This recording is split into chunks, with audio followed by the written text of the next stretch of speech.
Yes! Je suis trop content les amis, franchement je m'y attendais pas quand ils ont annoncé ça, un remake de l'animé Ranma 1/2 en 2024. Moi j'adorais cette série quand j'étais gamin. Alors j'étais trop petit quand ça passait à l'époque dans le club Dorothée, mais moi je me retapais toutes les rediffs sur manga. Alors il y avait les rediffs du Chevalier du Zodiaque, de Dragon Ball, etc. de plein d'autres trucs. Et c'était trop cool. Et ouais, j'étais à fond quand j'étais gamin, je me posais plein de questions. Est-ce que Ranma il va se marier avec Adeline? Est-ce qu'il va défoncer la gueule à Julien Storm et à Ronan? Est-ce que la bambou il va là? Bref, qu'est-ce que j'ai pensé de ce remake? Je vous dis ça tout de suite, c'est parti!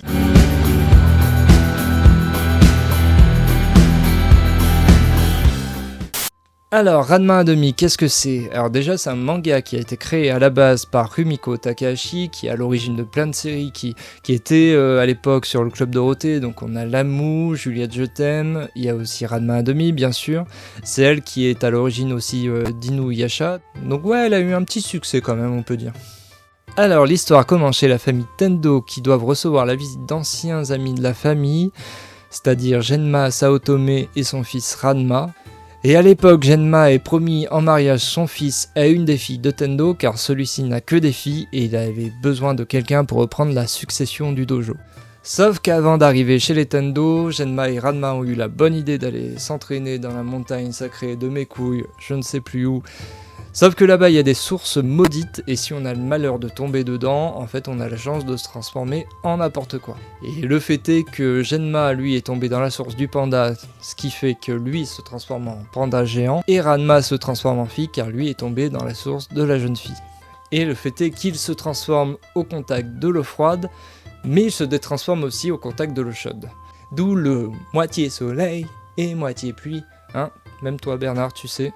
Sauf que quand ils arrivent, déjà lui c'est un panda, elle c'est une fille, donc ils comprennent pas trop, et alors il comprend que c'est Ranma, mais que c'est une fille, et du coup il l'accueille quand même, avec un gros panda, il lui laisse prendre son bain et tout est normal. Mais vous l'aurez compris, cette série, il faut pas trop chercher de cohérence là-dedans, et bien évidemment cette base de scénario va amener plein de moments de quiproquo et de gênance, parce que ils vont essayer de cacher le fait qu'ils se transforment, il y a d'autres personnages qui vont se ramener, et puis comme il y aura plein de filles et de garçons, forcément ça va créer plein de triangles amoureux, là c'est carrément un octogone, mais c'est ça qu'on apprécie.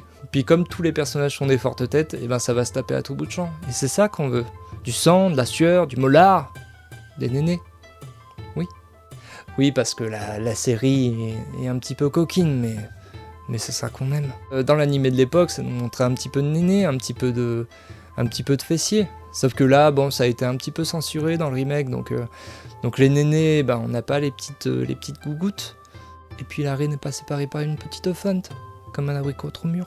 Et oui, il faut que je vous parle aussi du doublage, parce que j'ai regardé autant en japonais qu'en français, et franchement, l'AVF est vraiment pas mal pour le coup.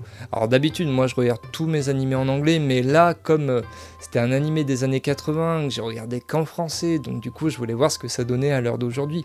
Parce que moi j'ai connu Ranma en français. Et franchement, la VF est cool, et je pense qu'elle est meilleure que le doublage de l'époque. Bon point déjà, ils n'ont pas francisé tous les noms comme à l'époque du Club d'eau, donc on n'aura pas de Adeline Galland, de Roland Mathias, et à côté de Ranma, ou de Julien Storm. En résumé, c'est que du tout bon pour l'instant ce remake, c'est dynamique, ça tente des trucs niveau mise en scène, c'est pas trop censuré vu l'époque dans laquelle on est en ce moment.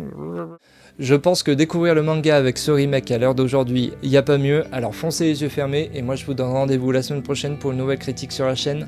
Ciao!